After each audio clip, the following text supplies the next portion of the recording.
The afternoon sun hung low over the city skyline as Jack Sullivan stood in his half-empty office, cardboard box in hand.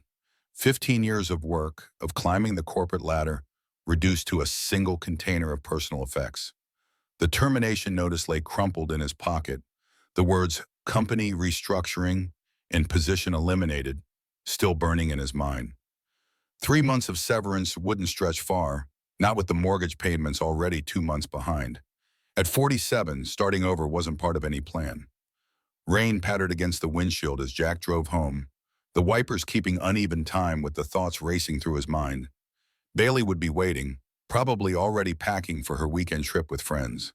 His daughter had just started finding her footing in the city, and now he'd have to tell her everything was crumbling. The thought of disappointing her again twisted in his chest like a knife. The bank manager's office felt too small, too warm, the woman's sympathetic expression doing nothing to soften her words.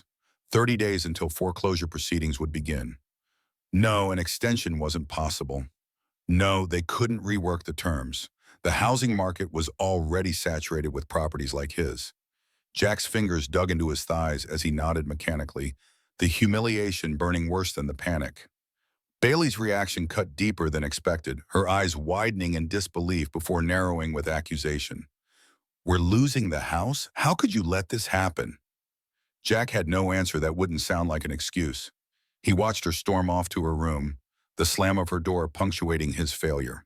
The kitchen table where they sat was cluttered with past due notices he'd hidden for months, now laid bare in their stark reality. The letter arrived 3 days later, an unexpected lifeline in a plain white envelope.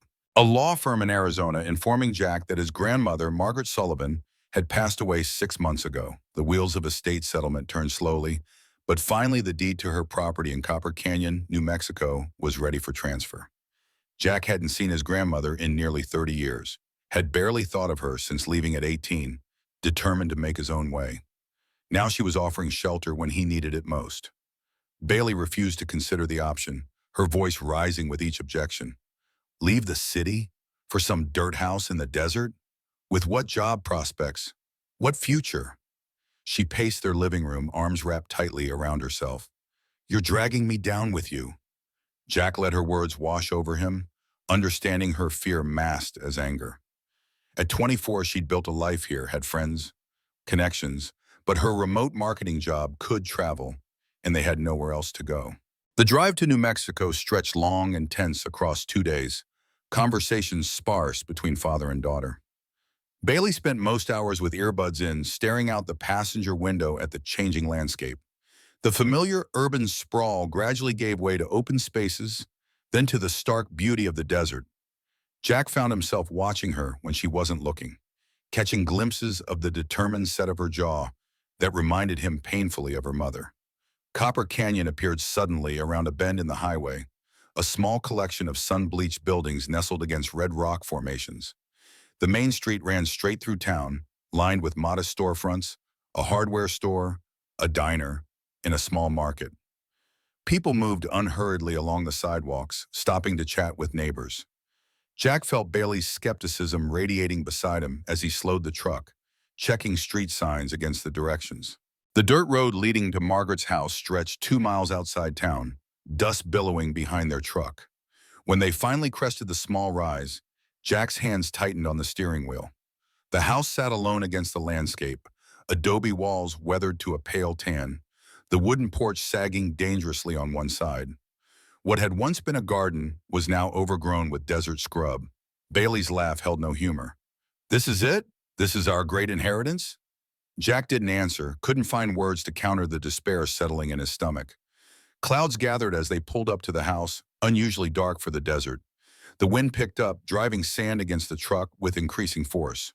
A storm was brewing, as if the land itself was warning them away. Jack tried the front door, the hinges protesting with a screech that spoke of years of disuse. Inside smelled of dust and abandonment. Furniture still in place, but covered with sheets turned gray over time.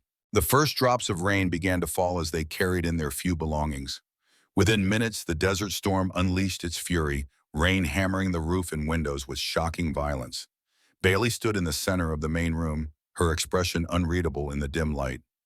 "At least we won't have to clean the outside." Her attempt at humor fell flat as a steady drip started from a corner of the ceiling, water finding its way through years of neglected maintenance. Night came quickly, the storm still raging outside. They made a makeshift camp in the main room, sleeping bags laid out on the dusty floor, battery-powered lanterns casting long shadows on the walls. Jack lay awake listening to the wind and his daughter's even breathing, remembering fragments of his childhood in this house, the smell of his grandmother's cooking, the sound of her humming while she worked, the safety he'd felt here after his mother left, before his own restlessness drove him away. Morning brought clear skies and the full impact of their situation. In daylight, the house revealed itself as worse than they'd feared. Cracks spiderwebbed across the adobe walls. The kitchen ceiling showed alarming water damage. Several windows were broken, hastily covered with plywood years ago. Bailey walked through each room with growing dismay, cataloging every flaw. This place is falling apart, beyond repair. We should just sell it to whoever will take it. Jack found the circuit breaker box, throwing switches experimentally. Nothing happened. The electricity had been disconnected years ago. The water pump outside made grinding noises when he tried it, producing only a trickle of rust-colored water before stopping completely. At least the propane tank connected to the old stove seemed intact. Small mercies in a sea of problems.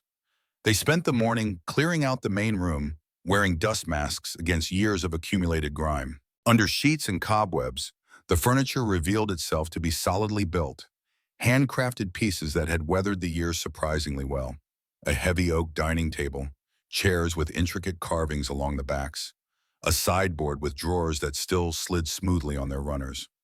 Beneath the neglect lay craftsmanship that had endured. Bailey pulled a sheet off what turned out to be a hope chest, the wood gleaming with a warm patina even under the dust. Inside, they found old quilts and linens, carefully folded and preserved. At the bottom, wrapped in cloth, lay a wooden box with recipes carved into the lid. Bailey opened it carefully, revealing dozens of index cards covered in faded handwriting. Green chili stew, red one at the top. This is what we make when times are hard and bellies are empty. It stretches far and fills deep. Always add extra love. The simple words caught in Jack's throat. He could hear his grandmother's voice in them, practical and warm. Bailey went through the cards slowly, reading snippets of Margaret's notes aloud. Each recipe carried more than instructions. They held stories, wisdom, reminders of why they gathered, why they persisted. Jack watched his daughter's face soften slightly, the first crack in her resistance since they'd arrived. The floor beneath the hope chest creaked alarmingly when they moved it. Jack knelt, pressing against the wooden boards, feeling them give under minimal pressure. The damage was worse than it appeared. Rot had set in where water had leaked through the roof. They would need to replace entire sections before anyone could safely walk there.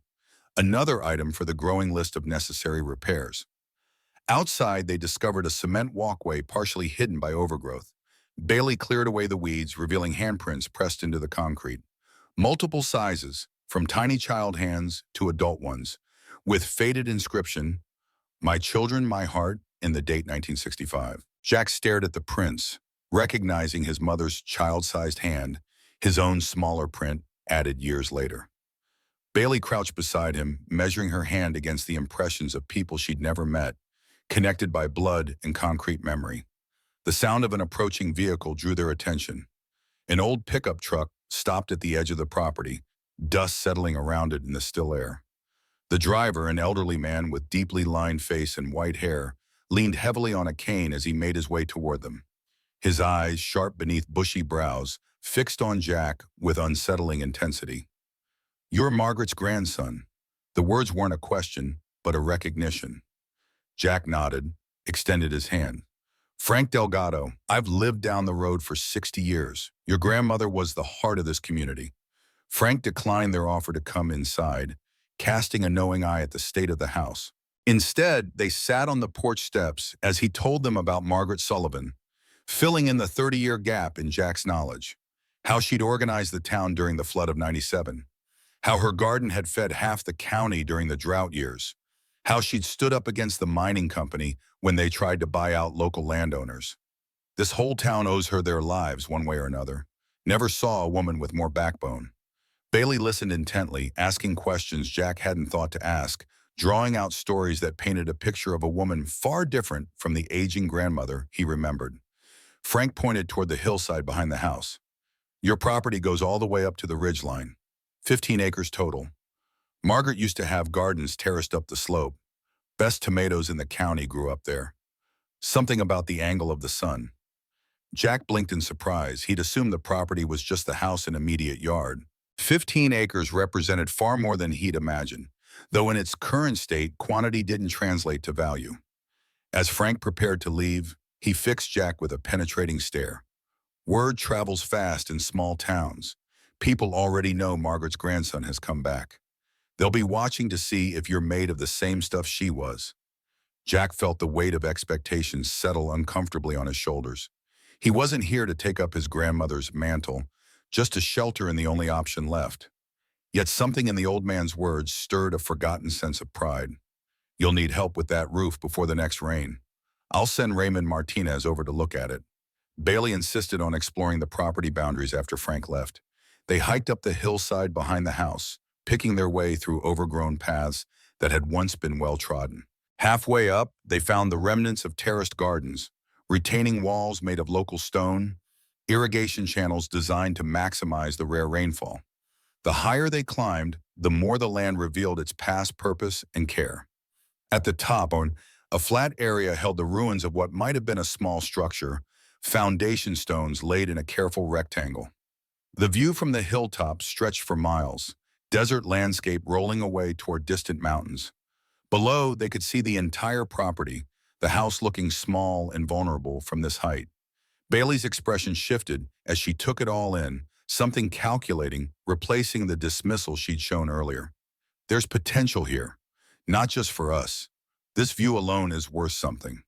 When they returned to the house, a sleek black Cadillac Escalade was parked in the driveway, looking absurdly out of place against the weathered adobe. A man in his mid-50s with an expensive haircut and tailored clothes leaned against the vehicle, checking his watch impatiently. Maxwell Reed Development. I heard Margaret Sullivan's property finally had an inheritor. The handshake was firm, the smile practiced, but not reaching his eyes. Maxwell didn't waste time on pleasantries. I'll be direct. I'm prepared to offer you $50,000 for this property as is. No repairs needed, no inspections, cash deal closed within a week. The area is primed for development, and this land is strategically located. Jack felt Bailey straighten beside him, her marketing instincts triggered by the careful phrasing. Why the rush? The question came from her before Jack could respond. Maxwell's smile tightened almost imperceptibly. The opportunity won't last. To be frank, I'm doing you a favor. Look at this place. It's falling apart. The land is the only thing with value here. After declining to make an immediate decision, they watched Maxwell's Escalade disappear down the dirt road, dust billowing behind it. $50,000 would solve their immediate financial problems. They could return to the city, rent an apartment, start rebuilding. The practical choice was obvious. Yet Jack felt unexpected resistance to the idea, a stubborn unwillingness to surrender the property so quickly. Bailey's reaction surprised him even more. That offer was too fast, too eager. He's hiding something. We should at least find out what this place is really worth before we sell. The kitchen proved to be in better condition than expected once they cleared out years of dust and cobwebs. The ancient cast iron stove still worked, connected to the propane tank outside. Jack managed to coax the water pump back to life after replacing a belt, though the pressure remained weak. They ate a simple dinner at the heavy oak table, using ingredients they'd bought at the small market in town. The familiar motions of cooking had calmed something in Jack, grounding him in the present rather than the uncertain future. Bailey discovered the loose floorboard in what had been Margaret's bedroom. Beneath it, wrapped in oilcloth, they found a leather-bound journal. The handwriting inside matched the recipe cards, dated entries beginning in 1970 and continuing for decades. They sat together on the floor, reading random passages aloud to each other, piecing together the woman Margaret had been through her own words. July 15, 1975. The well ran dry today. Tried not to cry in front of the children. Antonio says we may have to leave, find work in the city. But this house, this is all we have. This is where we planted our roots. How do you leave the only place that knows your name? Tomorrow I will figure out how to dig deeper. Jack remembered that summer vaguely. He would have been 6 years old, too young to understand the crisis. But he had memories of helping carry water buckets from town, of the celebration when they finally hit water again. His grandmother had never shown fear in front of him, only determination. Bailey found another entry from 1982. The bank sent papers today, 3 months behind on taxes. They could take the house. I can't sleep, can't eat. This house has held 3 generations. How do I tell the children we might lose it? But I won't. I'll work every hour God gives me. I'll sell everything we don't need. This house saved us. I will save it. The parallel to their current situation wasn't lost on either of them. Margaret had faced losing this house and fought to keep it. She'd won. The knowledge settled into Jack's consciousness, shifting something fundamental in his understanding of their inheritance. This wasn't just a building that had fallen into disrepair. It was a testament to perseverance, to fighting for home when everything seemed lost. Sleep came fitfully that night, the unfamiliar sounds of the desert keeping them both on edge. Wind whistled through cracks in the adobe walls. Something small scurried across the roof. In the distance, coyotes called to each other, their voices haunting and wild. Jack dreamed of his grandmother standing in the kitchen, younger than he'd ever known her, showing him how to knead bread dough with strong, capable hands. When dawn broke, he woke with unexpected resolve. They would stay, at least long enough to understand what they truly had inherited.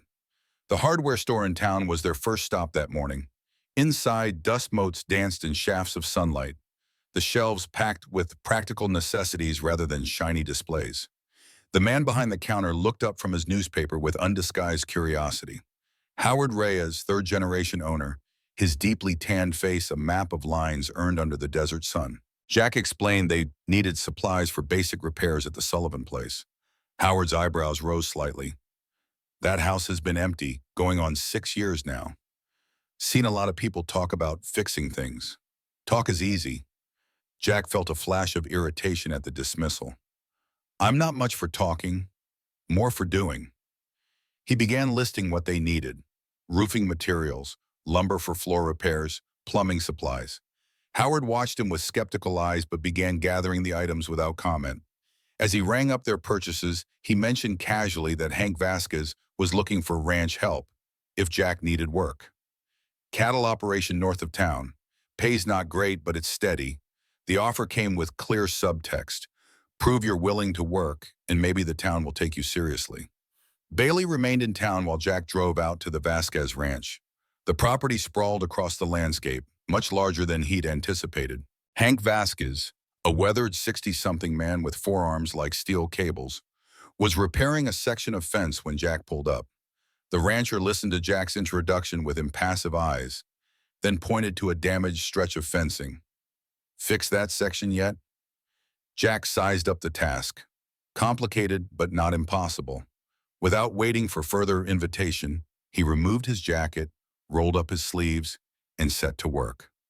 4 hours later, sweat-soaked and exhausted, Jack had repaired not only the indicated section, but identified and fixed a structural weakness that would have caused future problems. Hank inspected the work silently, then nodded once. Be here tomorrow at 6 if you want the job. 3 days a week, cash at day's end. Jack's hands were blistered, his back aching, but the satisfaction of completing tangible work after years behind a desk was unexpectedly powerful. He'd forgotten what it felt like to see immediate results from his labor. Bailey had spent the morning at the local market, her natural ability to connect with people yielding more information than Jack could have gathered in a week. She'd met Eddie Sandoval, who ran the volunteer emergency response team, and learned about the flash flood 20 years ago when Margaret had opened her home to 7 displaced families. She'd spoken with Teresa at the diner, who recalled how Margaret had organized a fundraiser when the elementary school needed a new roof. Each story added dimensions to the woman whose blood ran in their veins, whose house they now occupied. More surprising was what Bailey had learned about Maxwell Reed. The developer had bought 3 properties in the area in the past year, paying well below market value by pressuring owners in financial distress. Rumor had it he was planning a luxury desert resort, though nothing had been officially announced. The land where Margaret's house stood would complete his acquisition of the entire southwestern view of Copper Canyon, the most picturesque approach to the town. Armed with this knowledge, they returned to the house with new perspective. The $50,000 offer now seemed less generous, more calculated. But understanding Maxwell's interests didn't solve their immediate problems. The house still needed extensive repairs before it would be truly habitable, and their funds were limited. Jack stretched out the materials they'd purchased, making mental calculations about what could be fixed immediately and what would have to wait. Bailey surprised him by rolling up her sleeves and diving into the work alongside him. They began with the most pressing issue, reinforcing the damaged section of floor near the hope chest. Jack showed her how to measure and cut replacement boards, how to secure them properly to the joist beneath. Her first attempts were clumsy, but she learned quickly, her determination making up for lack of experience. By sunset, that section at least was stable enough to walk on without fear of collapse. The discovery of the hidden room came unexpectedly. While removing damaged drywall in what had once been a storage area, Jack found inconsistencies in the dimensions. One wall seemed too shallow compared to the exterior measurements. Careful investigation revealed a false panel, and behind it a small space barely large enough for a person to stand in. Inside, perfectly preserved, was a complete set of vintage woodworking tools. Planes, chisels, saws, and specialized instruments Jack couldn't immediately identify. A wooden chest contained drawings and designs, all bearing the signature of Thomas Olivan, Jack's grandfather, a man who had died before he was born. Bailey examined the tools with reverence, running her fingers over the wooden handles worn smooth by decades of use. These must be worth something to collectors, but Jack recognized them as more than potential assets. These were the tools that had built the furniture throughout the house, had shaped the wooden elements that had endured while other parts failed. The craftsmanship they represented was a language he barely understood, but found himself wanting to learn. They spent the evening by lantern light, Jack attempting to repair one of the broken windows, while Bailey continued exploring the journal. She read aloud an entry from August 1987 that made him stop working to listen. Today, Jack asked why we stay when things are so hard. How do I explain to a boy that leaving is easy? That staying, fighting, holding on, that's where strength lives. I told him someday this house would be his. Someday he'd understand what it means to have a place that knows your name. The words landed heavily in the quiet room. Jack remembered asking that question, remembered the frustration of adolescence, the certainty that anywhere else would offer more opportunity than this remote desert home. His grandmother had been right. He hadn't understood then. He wasn't certain he fully understood now, but something was shifting in his perception, realigning his values in unexpected ways. Bailey closed the journal gently. She knew. Somehow she knew you'd need it. The house, I mean. She was preserving it for you. Oh, for us. Jack had no response that wouldn't sound trite or sentimental. Instead, he returned to his work. But the rhythm of his hands had changed, become more careful, more intentional. He wasn't just making repairs now. He was continuing something his grandmother had started, something that reached back before his birth and extended forward beyond his life. The next morning brought Maxwell Reed back to their door, his smile tight with calculation. I've reconsidered my offer. $75,000, still cash, still as is. But I need an answer today. Jack felt Bailey tense beside him, her marketing instincts scenting the desperation beneath the demand. Reed's eyes scanned the modest repairs they had already completed, dismissing their efforts with a slight curl of his lip. You're fighting a losing battle here. This place is beyond saving. One good storm, and you'll be back to square one. After again declining to make an immediate decision, they watched Maxwell's vehicle disappear down the dirt road. His parting words hung in the air between them. I usually get what I want. This house is no exception. It was the first open acknowledgement that their interaction had shifted from business transaction to something more adversarial. Bailey's expression hardened as she turned back toward the house. We're not selling. Not to him, not yet. Something's not right. Jack's second day at the Vasquez Ranch proved as physically demanding as the first. Hank was a man of few words but expected excellence in every task. By midday, Jack's muscles screamed in protest, unused to such sustained physical labor. Yet each completed job brought a satisfaction he'd forgotten could exist in work. During a water break, Hank mentioned casually that he'd known Margaret well. She helped me get this ranch when the bank was ready to foreclose. Co-signed when no one else would. Said she believed in keeping land in the hands of people who knew how to care for it.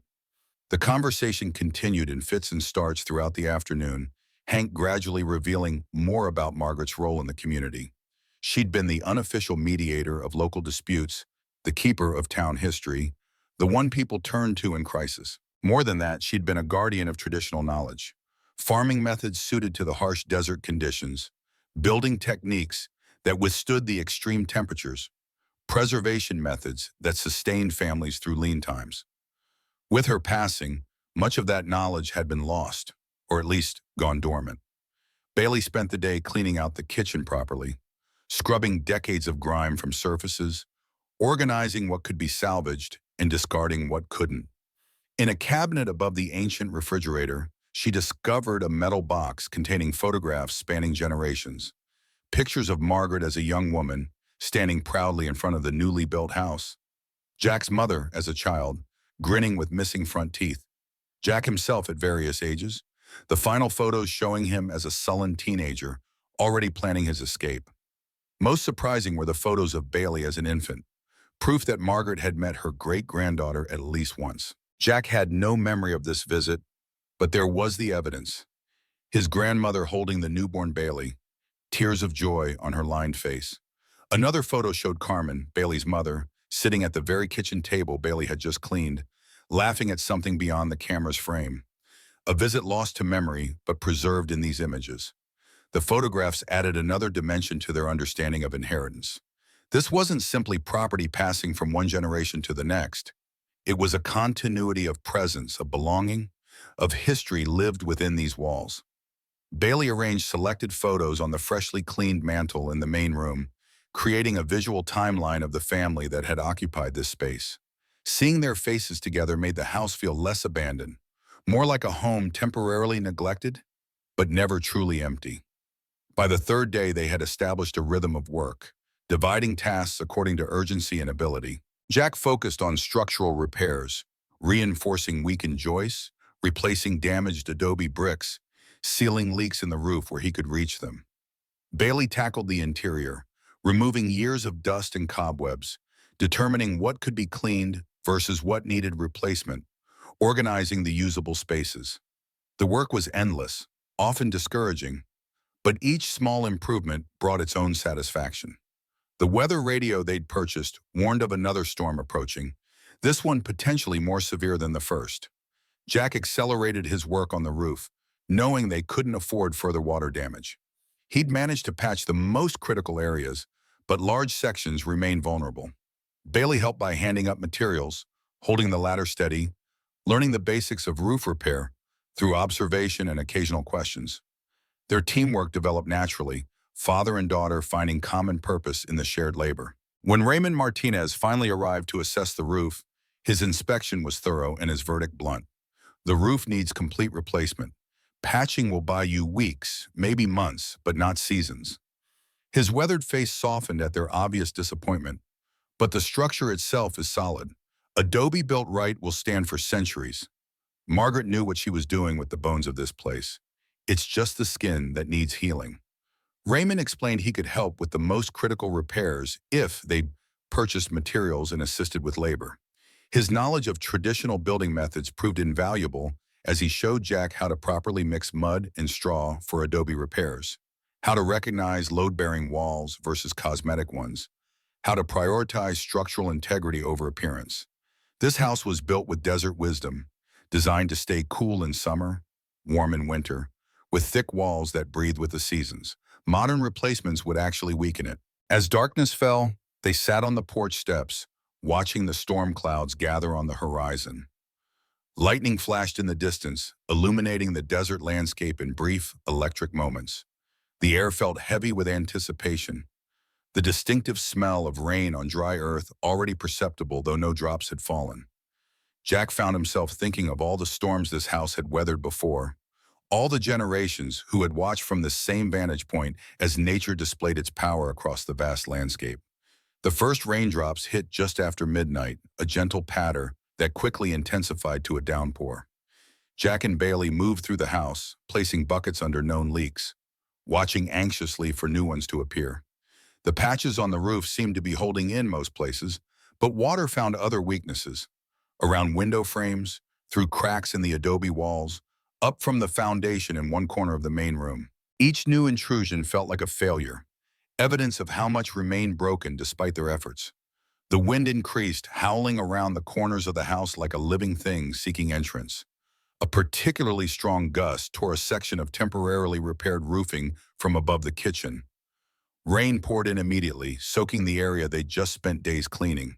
Bailey rushed to move what could be salvaged, her expression a mixture of frustration and determination. Jack climbed onto the counter, trying desperately to secure a tarp over the opening, but the wind made it nearly impossible. A sharp crack split the air, followed by an ominous groaning sound from above. Jack had just enough time to yell a warning to Bailey before a section of the kitchen ceiling gave way completely. Plaster, wood, and accumulated debris crashed down, narrowly missing them both. Water streamed through the gaping hole, turning the kitchen floor into a muddy pool within minutes. They stood staring at the destruction, momentarily frozen by the sheer scale of the new damage. The moment broke when Bailey began to laugh, a slightly hysterical sound that nevertheless contained genuine humor. Well, at least we don't have to wonder what's behind that ceiling anymore. The absurdity struck Jack, too, laughter bubbling up unexpectedly in the face of disaster. They stood in the ruined kitchen, soaking wet, covered in plaster dust, laughing until tears came. When the moment passed, something had shifted between them. A shared resilience in the face of setback, a willingness to see humor in catastrophe.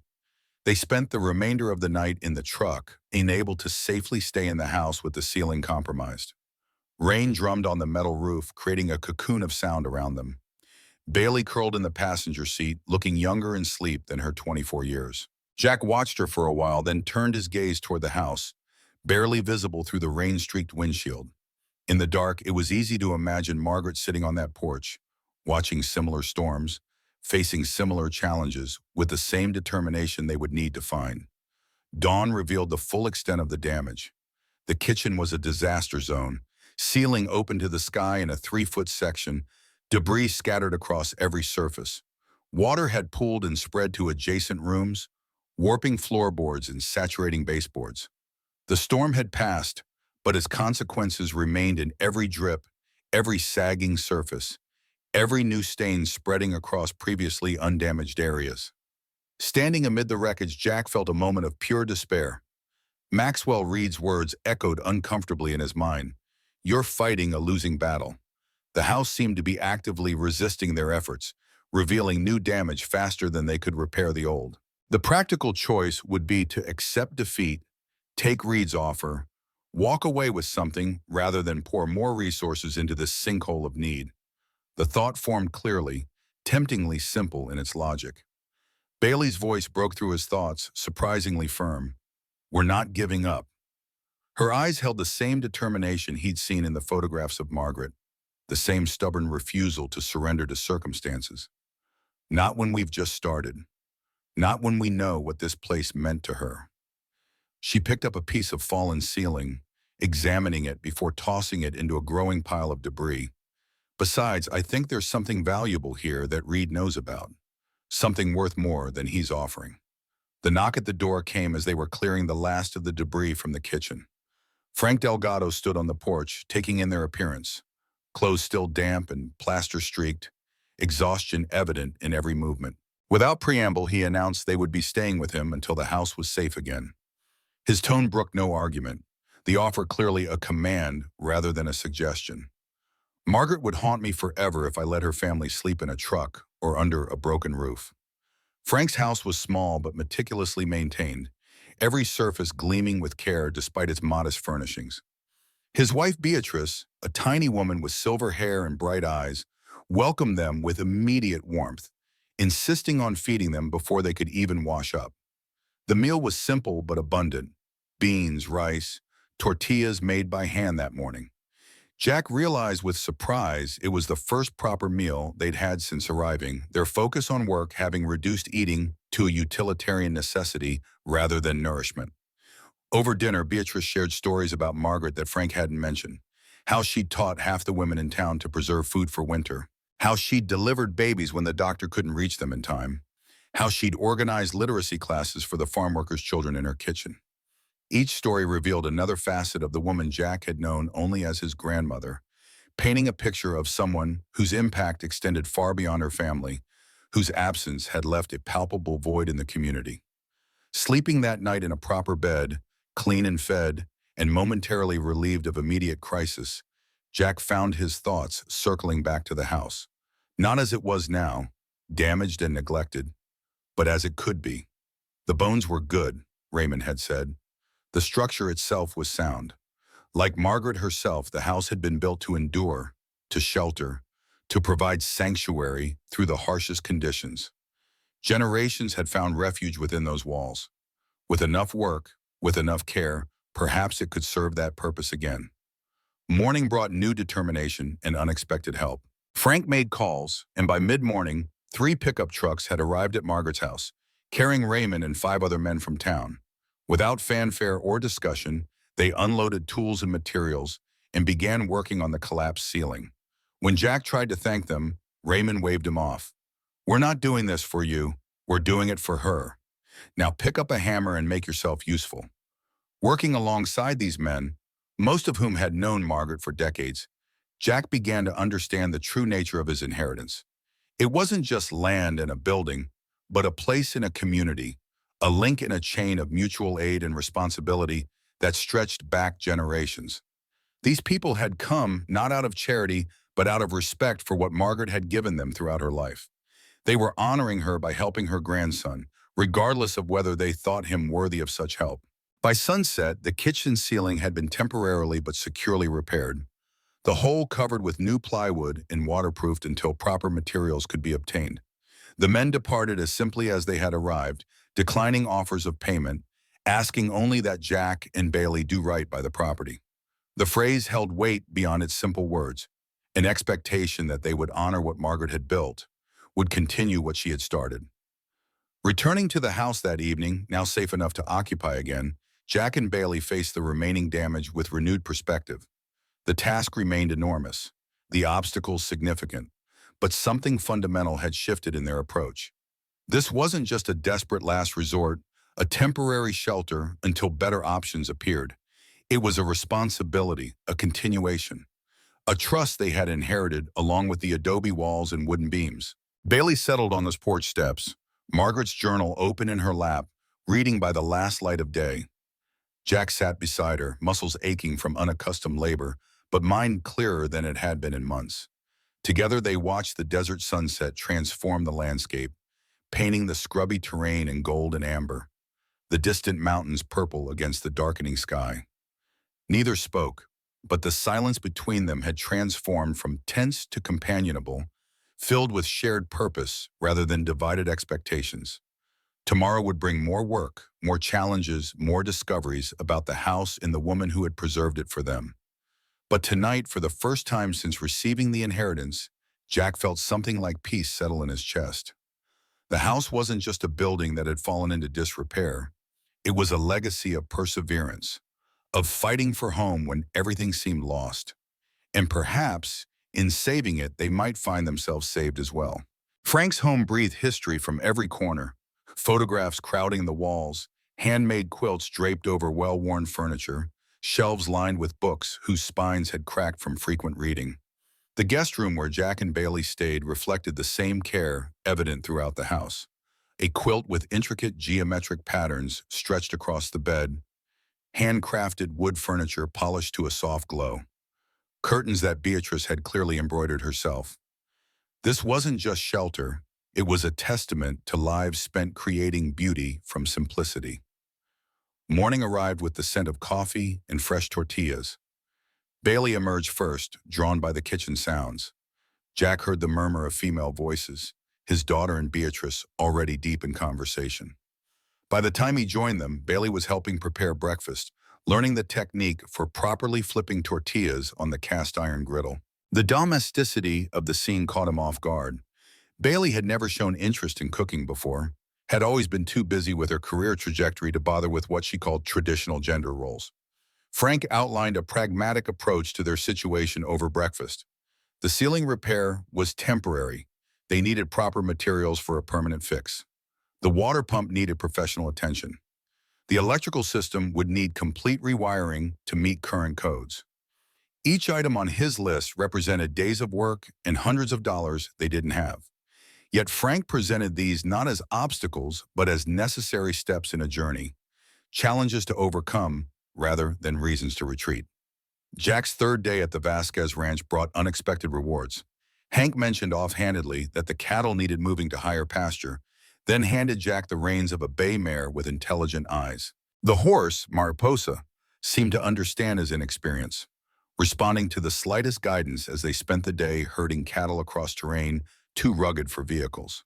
The physical work cleared Jack's mind of everything except the immediate task. No room for worry about the house, the future, the mounting costs. Just man, horse, and the ancient rhythm of moving animals across land. Bailey spent the morning exploring Copper Canyon proper, introducing herself to locals, gathering intelligence about both the town's needs and Maxwell Reed's interests. The hardware store owner Howard proved unexpectedly helpful once he realized she was seeking information rather than charity. Reed Development had purchased 3 properties in the past 18 months, all from elderly owners in financial distress. The pattern was clear: identify vulnerable sellers, apply pressure, acquire below market value. Reed had also been asking questions about water rights throughout the area, unusual for someone supposedly focused on resort development. Lunch brought Bailey to the Desert Bloom Cafe, where the waitress remembered Margaret without prompting. Your grandmother saved this place during the recession. The bank was ready to foreclose, but she organized a community loan fund. 20 families put in what they could until we were back on our feet.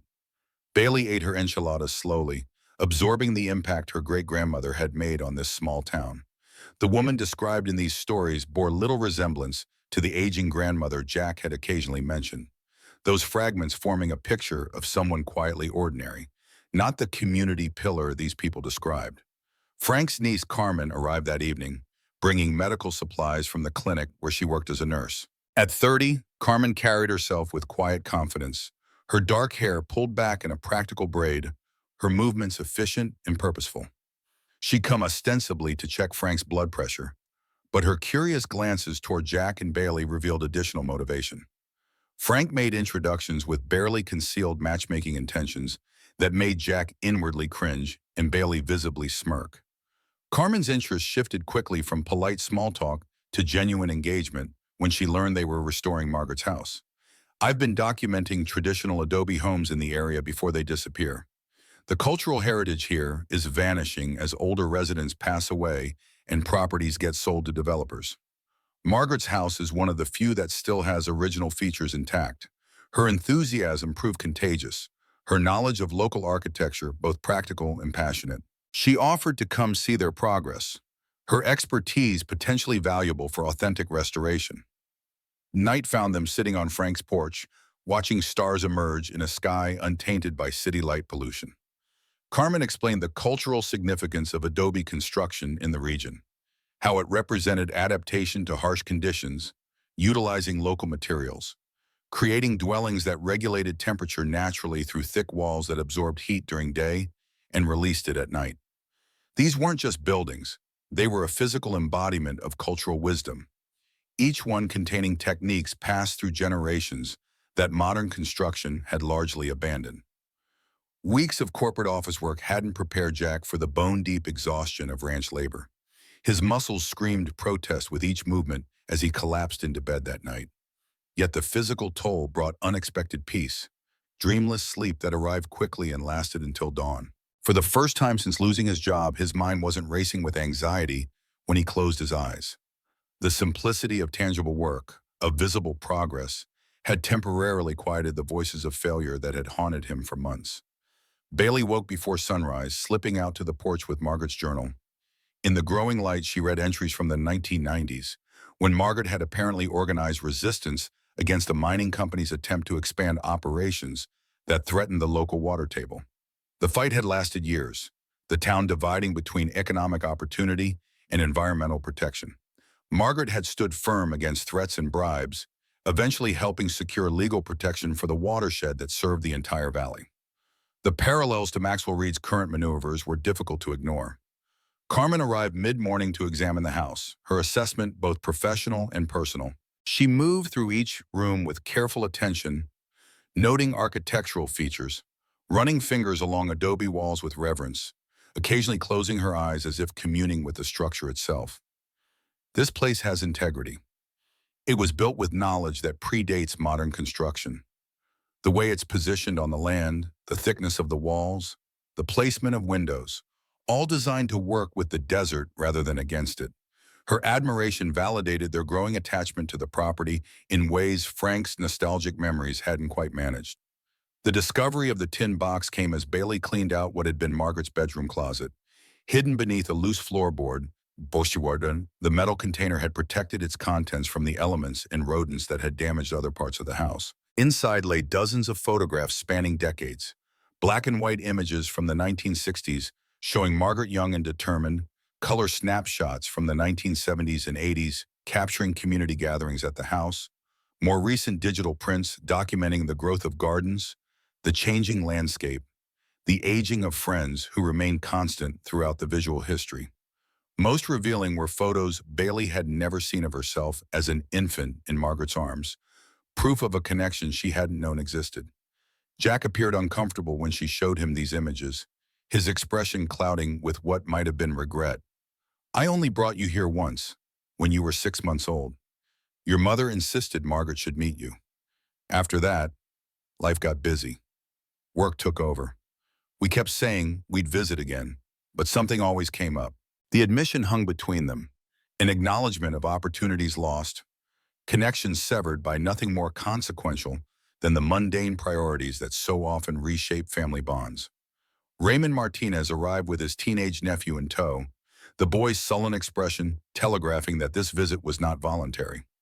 Michael Reyes slouched against the truck, lanky frame radiating adolescent resentment, eyes studiously avoiding contact with anyone. Raymond explained the situation without preamble. "Michael's been caught tagging buildings in town. Judge gave him community service instead of juvenile detention. I told the court he'd help with restoration work here 3 days a week. Better than picking up trash on the highway, right, kid?" Michael's response was barely audible, his posture a study in teenage defiance. Jack recognized the look. He'd seen it in the mirror during his own difficult years. Rather than lecture, he simply handed Michael a pry bar and pointed to the damaged flooring they needed to remove.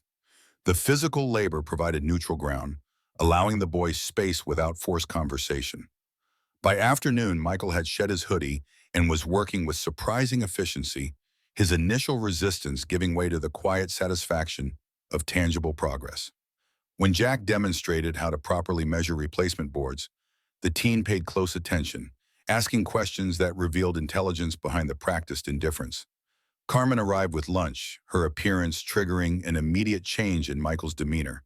Straightening posture, suddenly attentive.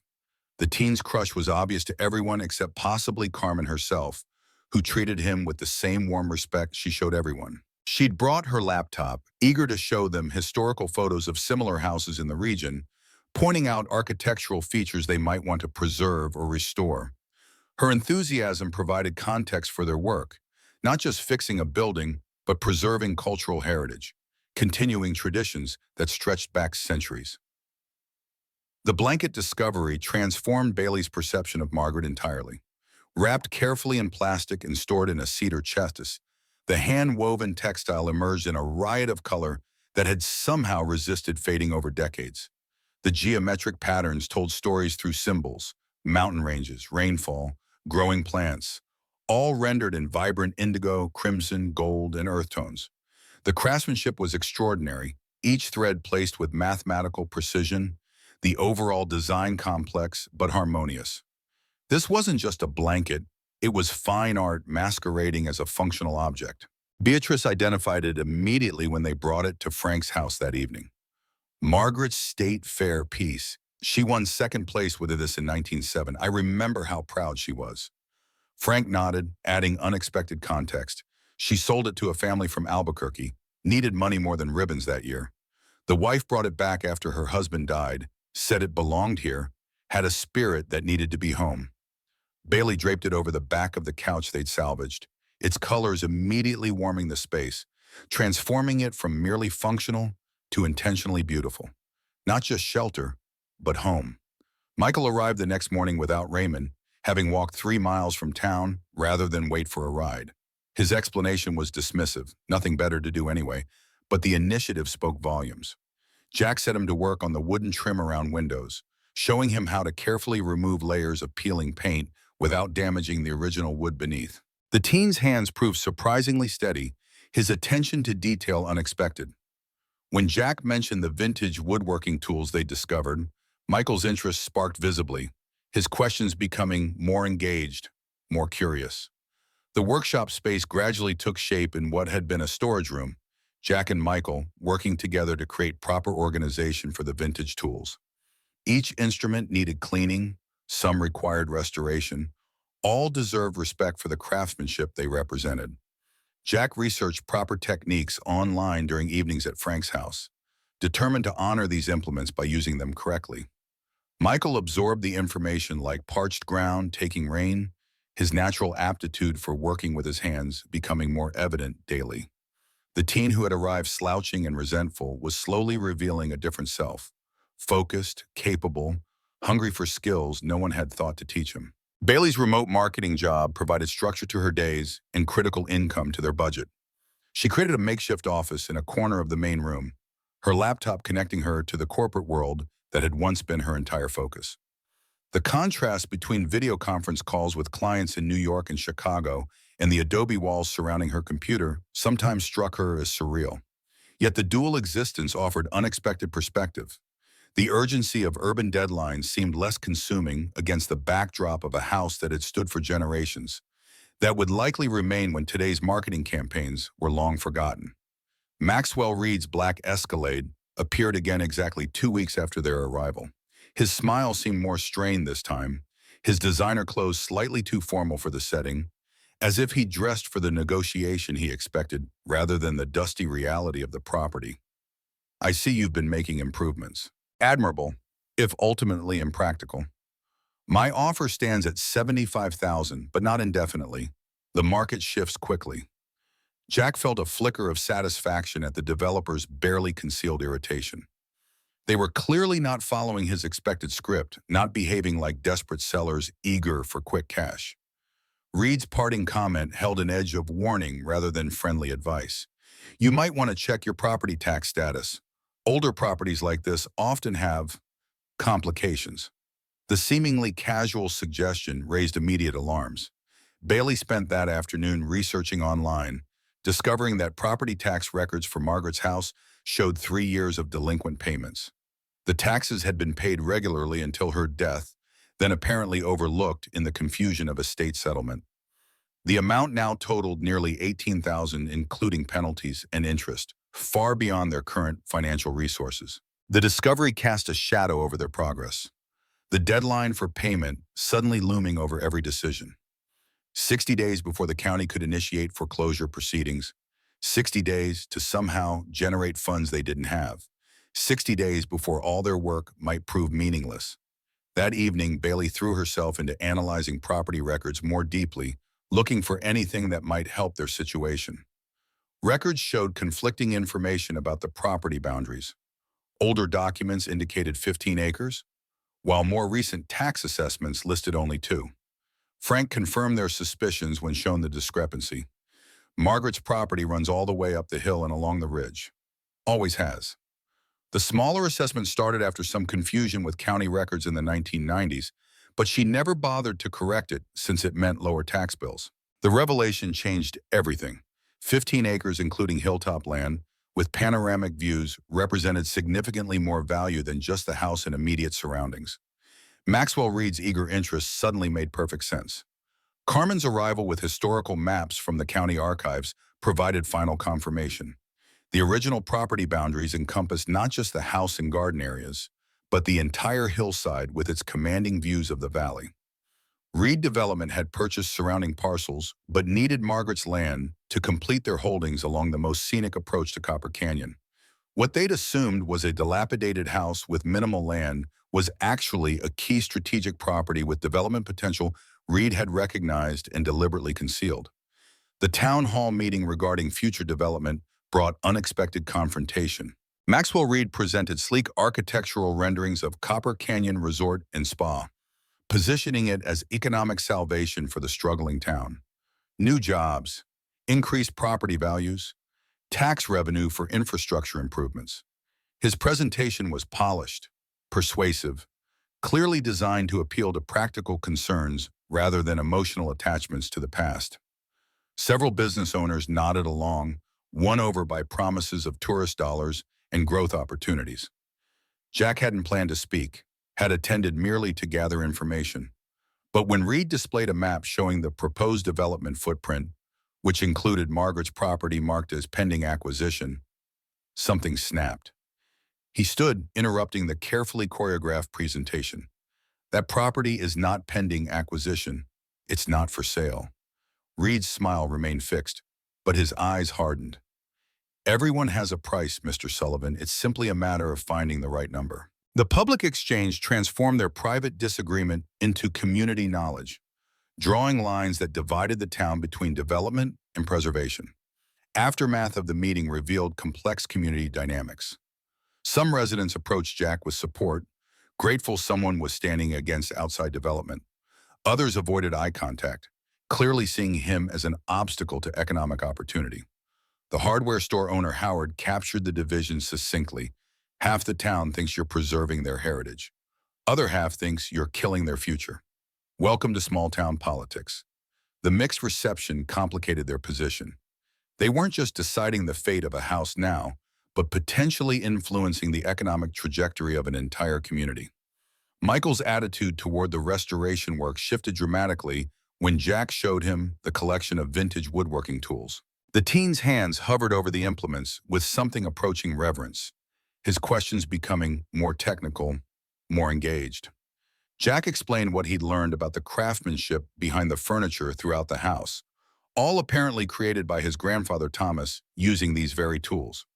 When Jack offered to teach Michael what he was learning about traditional woodworking techniques, the teen's reflexive shrug couldn't quite hide his genuine interest.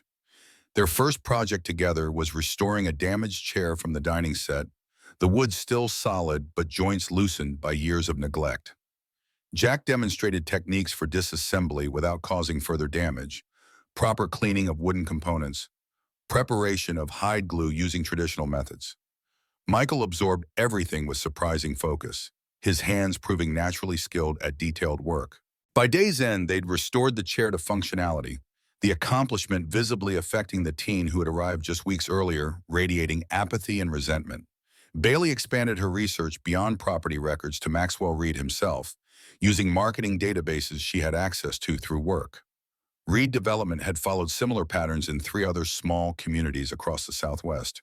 Purchase key properties quietly, announce ambitious development plans, secure community support, then modify those plans significantly once approvals were in place.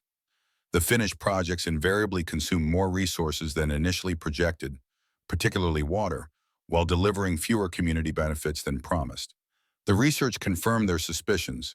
Reed's interest went beyond simple resort development to something potentially more exploitative. Carmen connected these discoveries to local history during an evening at Frank's house. The mining company Margaret fought in the 1990s was Western Resource Extraction. Maxwell's father, Robert Reed, was a principal investor. They wanted to expand operations that would have compromised the aquifer serving the entire valley.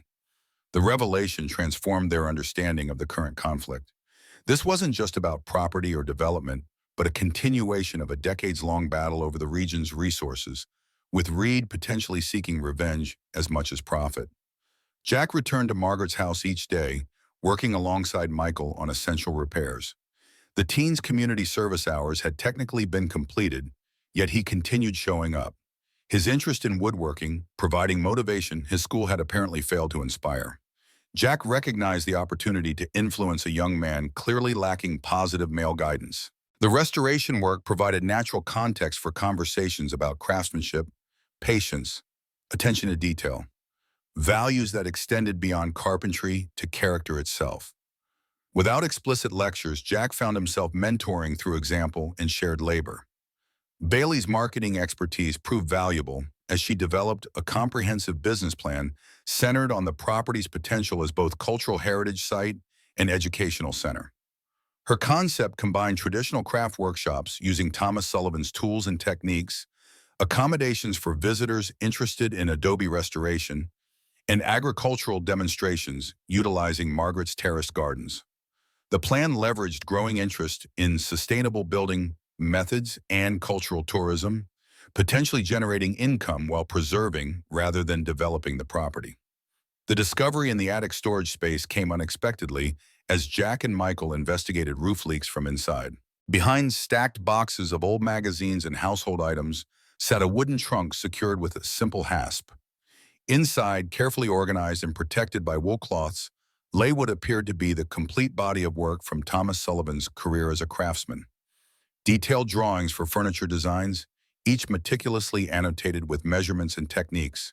Small carved models showing joinery methods. Notebooks filled with observations about different wood types, finish techniques, tool modifications. Michael's reaction to the discovery revealed how deeply invested he'd become in the restoration project. This is museum-quality stuff. My art teacher talked about traditional crafts disappearing because nobody learns them anymore. The tools, the designs, the techniques, it's like finding a complete language before it goes extinct. His assessment, surprising in both its insight and articulation, prompted Bailey to research regional museums that might be interested in either purchasing or exhibiting the collection. The possibility of financial solution began to take tentative shape. Carmen introduced them to Teresa Gonzalez, Margaret's closest friend, now 90 and sharp-minded despite physical frailty. The elderly woman received them in her small house filled with evidence of Margaret's influence. A quilt clearly from the same hand as the blanket they'd found, carved wooden frames holding family photos, ceramic cookware they recognized from Margaret's kitchen. Teresa's memories provided missing pieces to their understanding. Margaret wasn't just a community leader in times of crisis. She was the daily glue that bound people together through shared skills, preserved traditions, practical knowledge that made desert living sustainable. Most revealing was Teresa's account of Margaret's battle with the mining company. They tried everything, bribes, threats, even sabotage of her water line. But Margaret had evidence of their previous environmental violations. She organized people to document wildlife impacts, water quality changes, health issues in communities near existing operations. The mining company executive, Robert Reed, came himself to try buying her off. She showed him the door, told him some things matter more than money. Teresa's wrinkled hands twisted together as she finished the story. That man never forgot being stood up to by a woman. His son seems cut from the same cloth. The official tax notice arrived exactly as they'd feared. $18,000 due within 60 days, or the property would enter foreclosure proceedings. Jack stared at the document, the black and white text rendering all their work potentially meaningless. They had restored rooms, reinforced structural elements, cleared gardens, made the house functional again. Yet all of it could be lost through simple financial arithmetic they couldn't currently solve. Bailey took the notice from his hands, her expression determined rather than defeated. We need to get the full 15 acres officially registered before the deadline. That changes everything. The property value, our options for loans, everything. Their visit to the county assessor's office introduced them to Sophie Turner, a woman in her mid-30s whose professional demeanor softened upon hearing Margaret's name. My mother was a single parent working 3 jobs when I was young. Your grandmother watched me after school for years, taught me to read properly, helped me with homework. No charge, just community taking care of its own. Sophie examined their documentation carefully. The original deed showing 15 acres, historical photos showing use of the hillside property, the hand-drawn map with Margaret's notes about garden locations and water sources. This is solid evidence of continuous ownership and use. I can process the registration update within 2 weeks. The timeline still created problems. Even with expedited processing, the full property registration would likely complete after the tax deadline. Sophie suggested approaching the tax office directly, explaining the situation and requesting an extension based on the pending registration. With the increased property value it has potential collateral, they might qualify for a loan to cover the back taxes. She couldn't make promises, but offered to speak with colleagues in the tax department on their behalf. The assistance represented another thread in the web of connection Margaret had woven, another life-touched returning support years later. Maxwell Reed's reaction to their property boundary investigation was immediate and revealing. His Escalade appeared at the house the following morning, his typically controlled demeanor showing cracks of genuine anger. "You're making a mistake pursuing this boundary issue. The county records have listed 2 acres for decades. Trying to claim additional land now could be seen as fraudulent." The thinly veiled threat confirmed they'd struck a nerve. Bailey stood her ground, matching his corporate confidence with her own. "We have the original deed, historical documentation, and witness statements confirming continuous use of all 15 acres. The fraudulent action would be pretending the property is smaller than legally recorded." Reed's facade cracked further when Jack mentioned they'd found Margaret's hand-drawn map of the property from the 1950s, showing the complete boundaries. The developer's reaction, a momentary widening of eyes, a muscle twitching along his jawline, betrayed knowledge he'd tried to conceal. He recovered quickly, shifting to condescension. "Even if you establish the larger boundary, it doesn't solve your immediate problem. Taxes are still due in, 45 days now? Sometimes accepting the inevitable saves everyone time and heartache." His parting offer of $100,000 cash, a significant increase, revealed both his genuine desire for the property and his concern about their discoveries. Exploring the full 15 acres with Carmen revealed why Reed coveted the land so desperately. The hillside property commanded sweeping views of the entire valley and distant mountains, the kind of vistas luxury resorts featured in marketing materials. Natural terracing created multiple building sites with minimal need for excavation. Even more significantly, Carmen pointed out evidence of water sources, springs that had supported Margaret's gardens, potentially providing independent water rights in a region where such resources were increasingly precious and contested. Michael's transformation continued through his work on restoring furniture using Thomas Sullivan's tools and techniques. The teen who had arrived surly and disconnected now arrived early each day, eager to continue whatever project they'd started. His natural talent for woodworking emerged under Jack's guidance, his hands seeming to understand the materials intuitively. When Jack suggested Michael attempt to repair an intricately carved chair back that had broken, the teen spent hours studying the original design before touching tools to wood. The resulting repair was nearly invisible, the pattern flowing seamlessly across the mended break. Carmen brought historical context to their discoveries, explaining how Thomas Sullivan's woodworking represented a fusion of techniques, Spanish colonial designs blended with Native American motifs, utilizing local materials with methods adapted to desert conditions. The furniture throughout the house wasn't just functional, it represented cultural cross-pollination, adaptation to environment, artistic expression through practical objects. This wasn't merely old furniture, it was physical documentation of regional cultural evolution, increasingly rare as mass-produced items replaced handcrafted ones throughout the Southwest. Bailey's research into museums that might be interested in Thomas Sullivan's work led her to the New Mexico Traditional Arts Center in Santa Fe. The curator's response to her inquiry was immediate and enthusiastic. They had been documenting disappearing craft traditions throughout the region and considered well-preserved collections with original tools, designs, and finished pieces to be cultural treasures.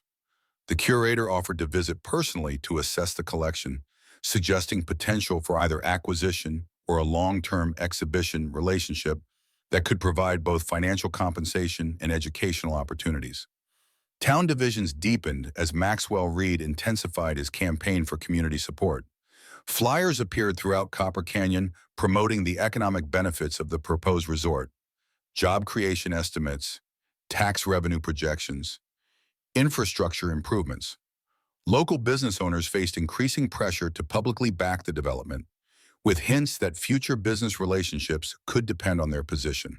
Those who had initially supported Jack and Bailey found themselves weighing personal connections against financial interests, community heritage against economic opportunity. Jack's fourth week at the Vasquez Ranch brought unexpected crisis when a section of ancient irrigation canal collapsed, threatening water supply to a large pasture. Hank organized an emergency repair effort involving neighboring ranchers, working through the night to redirect water flow before cattle suffered. Jack found himself fully integrated into the team, his suggestions taken seriously, his labor valued equally with men who had worked the land for generations.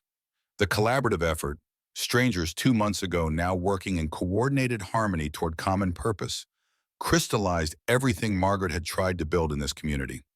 The museum curator, Dr. Elena Fernandez, arrived on a Tuesday morning, her academic appearance belying sharp practical knowledge of traditional crafts. She examined Thomas Sullivan's tools and designs with increasing excitement, occasionally exclaiming over particular pieces.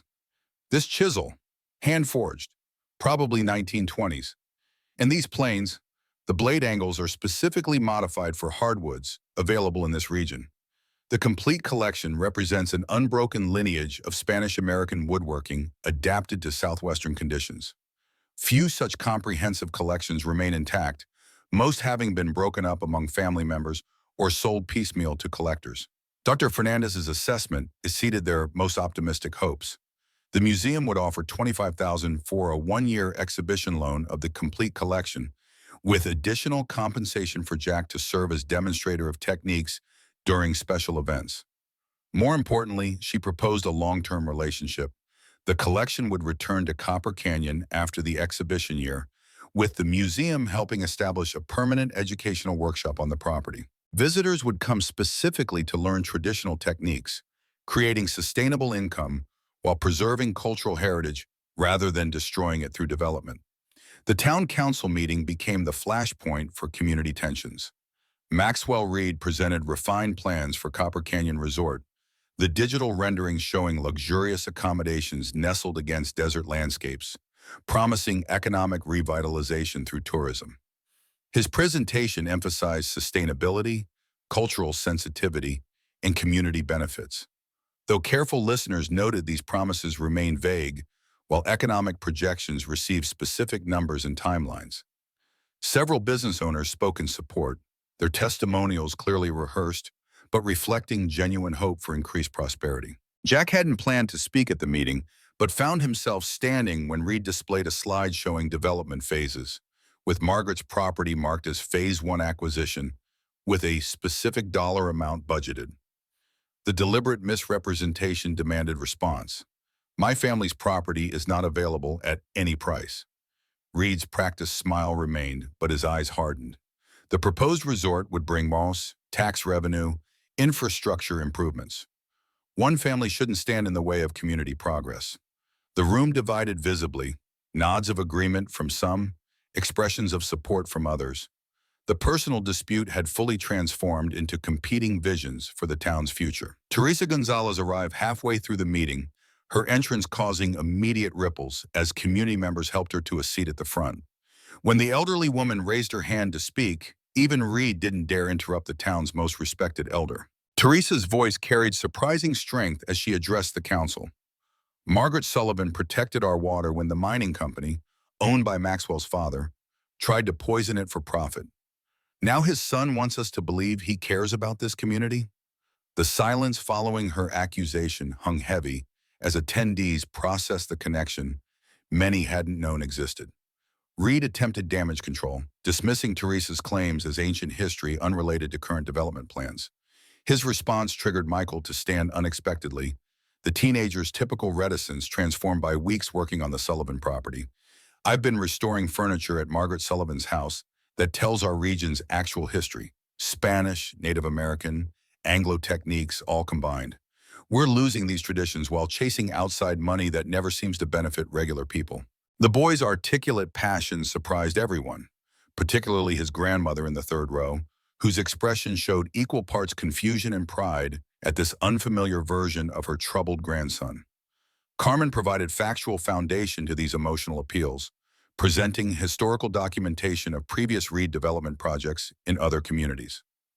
Initial promises of job creation, water conservation, and cultural preservation had consistently given way to reduced local employment, increased water usage, and homogenized facilities indistinguishable from chain resorts anywhere in the country. She distributed fact sheets comparing promised outcomes to actual results across 3 previous redevelopments, her medical profession lending credibility to her methodical presentation of evidence.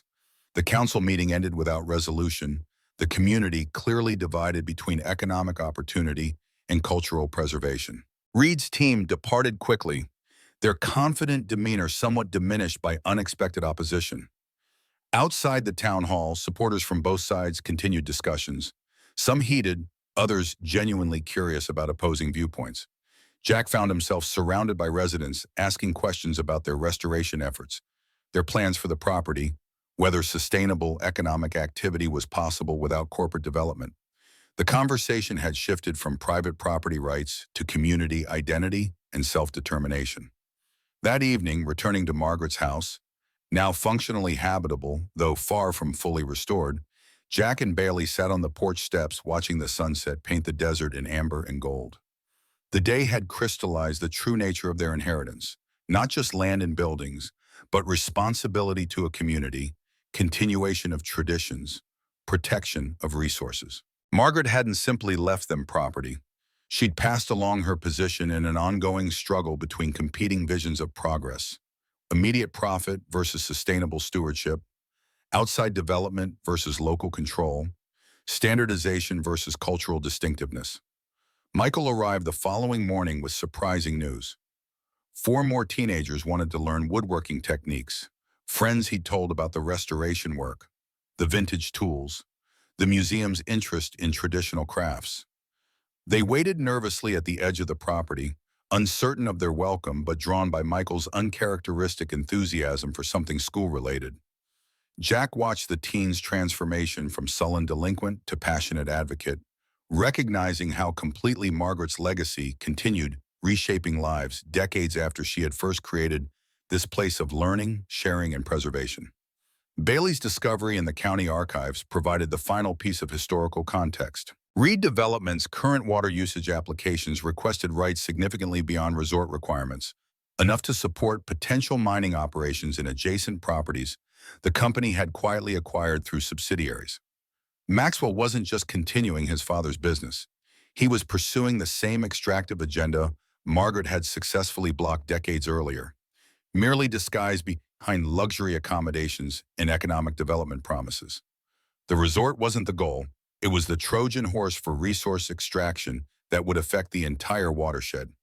The museum's formal offer arrived by courier, $25,000 for the 1-year exhibition loan, followed by a partnership in establishing a permanent educational center on the property. The timing couldn't have been more critical, with just 35 days remaining before the tax deadline. Sophie Turner expedited the property boundary registration, providing official documentation of the full 15 acres that transformed their collateral position with potential lenders. The pieces for financial salvation were falling into place, though considerable obstacles remained before they could consider their position secure. Jack and Bailey drove to the local community bank, appointment scheduled with the manager Diana Martinez to discuss loan options based on their improved property valuation and the museum partnership. The bank building itself testified to Copper Canyon's economic challenges, once grand architecture, now showing deferred maintenance, staff reduced to minimal levels. Diana welcomed them professionally, her expression revealing nothing as she reviewed their documentation, property assessments, and business plan for sustainable cultural tourism centered on traditional crafts and building techniques. Hope deflated as Diana explained the bank's position.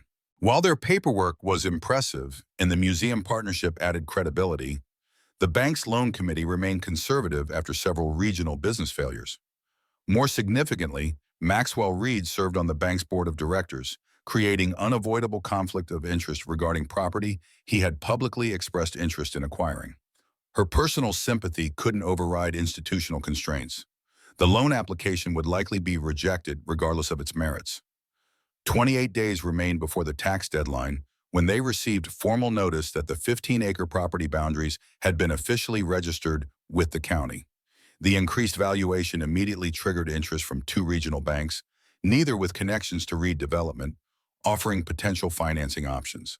However, loan processing typically required 30 to 45 days, potentially completing after the tax deadline had passed. Sophie Turner suggested requesting tax deadline extension based on pending financing, but warned such requests were frequently denied regardless of circumstances. Reed's Escalade appeared at the property that afternoon, his manner shifting from confident to conciliatory. I understand the museum's interest in your grandfather's woodworking collection. Very commendable. My final offer reflects this cultural value. $150,000 with guaranteed display space for selected pieces in the resort lobby. The significant increase revealed both his determination to acquire the property and his concern about their strengthening position. Bailey's response was polite but firm. We're pursuing options that preserve rather than develop this property. The cultural heritage here deserves protection, not incorporation as resort decoration. Frank organized an impromptu community gathering at the Desert Bloom Cafe, bringing together longtime residents who remembered Margaret's contributions to Copper Canyon. The stories they shared created comprehensive understanding of her impact, not just dramatic interventions during crises, but daily kindnesses, preservation of practical knowledge, stubborn insistence that some values transcend monetary calculation. One elderly rancher captured the collective sentiment in words that hung in the air afterward. Margaret understood what wealth really is in desert country. Not dollars, those blow away like tumbleweeds. Real wealth is water that stays clean, skills that keep working when supply chains break, neighbors who show up without being asked. That's the inheritance she left this town. 21 days remained before the tax deadline when Diana Martinez called with unexpected news. The bank's loan committee had met privately, without Maxwell Reed present, and reconsidered their application. While formal approval would require Reed's absence from a final vote, preliminary indicators suggested positive outcome. Jack allowed a flicker of hope, quickly tempered by practical questions. Diana's response revealed complex internal politics. Reed's influence extended throughout the bank's board, but several members had begun questioning his methods after Carmen's presentation at the town council meeting. The tide wasn't turning definitively, but cracks were appearing in Reed's carefully constructed control. Bailey expanded their financial contingency plans, negotiating payment terms with the museum that might accommodate their pressing timeline. Dr. Fernandez understood their urgency and offered accelerated processing. The exhibition had already been scheduled for the coming fall, allowing legitimate business reasons for expedited payment. The museum couldn't circumvent their own protocols completely, but could prioritize this acquisition given its cultural significance and vulnerable status. Even with acceleration, funds would arrive perilously close to the deadline, creating nerve-wracking uncertainty about whether financial salvation would materialize in time. Jack retreated to the workshop when anxiety threatened to overwhelm him, finding unexpected peace in physical creation. Using his grandfather's tools, following designs from the discovered notebooks, he began crafting a small table as therapy rather than practical need. Michael joined him daily, their shared focus on precision and craftsmanship providing refuge from external pressures. The teenager's natural talent continued blossoming, his hands seeming to understand wood grain and joinery techniques intuitively. Without explicitly acknowledging it, they had formed a relationship that transcended the initial community service arrangement. Mentor and student, each finding value in the other's perspective. Carmen's research into water rights associated with the property uncovered critical information they hadn't considered. Margaret's land included natural springs that predated modern water allocation systems, potentially carrying historical water rights separate from county distributions. Such rights had become increasingly valuable as southwestern water sources diminished through climate change and population growth. Carmen suspected these rights, rather than mere real estate value, formed the core of Reed's interest, explaining his persistence despite escalating purchase offers. The springs had supported Margaret's extensive gardens during drought periods when other properties struggled, demonstrating water capacity beyond typical residential allocation. The discovery transformed their understanding of the conflict's true nature. Reed Development wasn't primarily interested in resort development. That was merely the presentable public face.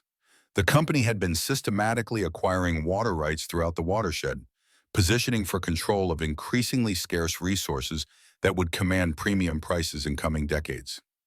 Margaret's property represented a keystone acquisition, its elevated springs feeding multiple downstream systems. The museum partnership and educational center suddenly represented not just cultural preservation, but protection of vital resources that affected the entire region. Michael organized his friends into an informal apprenticeship program, teenagers arriving after school to learn basic woodworking skills while contributing labor to the ongoing restoration. Jack structured their participation carefully, beginning with simple tasks that built confidence before introducing more complex techniques. The teens responded to respectful instruction and clear expectations, their initial awkwardness gradually transforming into focused engagement. Several showed genuine aptitude, their hands finding natural rhythm with tools, their eyes developing craftsman's assessment of materials and proportions. A tradition Margaret had valued was finding new expression through unexpected channels. The electrical system upgrade became community project rather than hired service when Frank mentioned their situation to his poker group. Three retired electricians appeared the following morning, tools in hand, refusing payment for their expertise. By day's end, the house had modern electrical service, despite its historic structure, the system cleverly concealed to maintain period aesthetics while meeting current safety codes. Their only compensation request, that Jack host monthly poker games once restoration was complete, continuing a tradition Margaret had apparently maintained for decades. The request confirmed yet another dimension of Margaret's community building, creating spaces where people gathered, connected, shared life beyond mere necessity. Bailey's business plan evolved as she better understood both the property's potential and community needs. Beyond museum partnership and woodworking education, she incorporated agricultural elements utilizing Margaret's terraced gardens.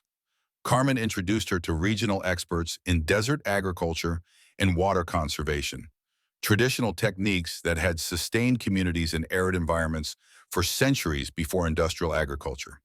The expanded vision integrated cultural preservation, practical education, and sustainable resource management, addressing precisely the values Maxwell Reed's development would threaten under its superficial promises of economic growth. 15 days before the deadline, Diana Martinez delivered crushing news. Despite initial positive signals, the bank's loan committee had ultimately rejected their application. Maxwell Reed had called in favors with board members, presenting evidence that questioned the property's value, the viability of their business plan, their financial stability. The rejection wasn't merely financial setback, but deliberate sabotage, Reed using institutional influence to undermine their position regardless of the application's merits. Diana apologized, her professional demeanor cracking to reveal genuine regret at corporate politics overriding proper evaluation. Two smaller regional banks showed interest but moved at institutional pace, their processes unlikely to complete before the deadline. The museum partnership remained solid but faced similar timeline constraints. Academic institutions operated on schedules resistant to external urgency.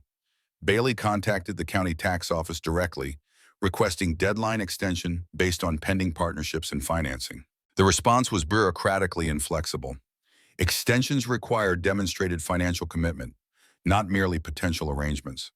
The 60-day countdown continued relentlessly. External systems indifferent to their increasingly desperate situation. Jack retreated to the workshop again, channeling frustration into physical creation. The small table had become something beautiful. Oak with mesquite inlay, the wood grain highlighted through careful finishing techniques gleaned from his grandfather's notebooks. Michael watched the process with uncharacteristic patience for a teenager, absorbing techniques through observation. When Jack finally set down his tools, the finished piece gleaming in workshop light, Michael's assessment cut through his preoccupation with the tax deadline. "You've got his hands."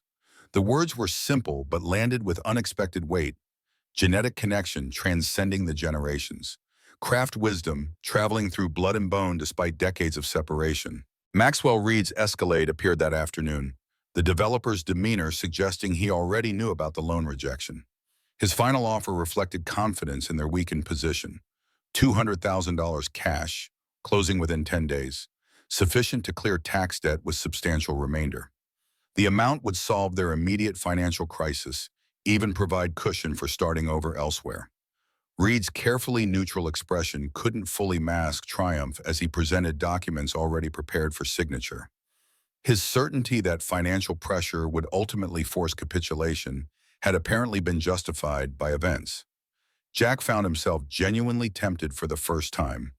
$200,000 represented financial salvation, responsibility to Bailey fulfilled, freedom to rebuild lives elsewhere without this constant pressure. Reed sensed his hesitation, pressing advantage with practiced persuasion. This property requires expertise and resources beyond individual capacity. My company can preserve what matters while creating economic opportunity for the entire community. Sometimes practical solutions outweigh sentimental attachments. The rational argument aligned perfectly with Jack's corporate background, appealing to business logic he'd applied throughout his previous career. Bailey's unexpected arrival interrupted the negotiation, her expression transforming from surprise to determination upon seeing the documents spread across her kitchen table.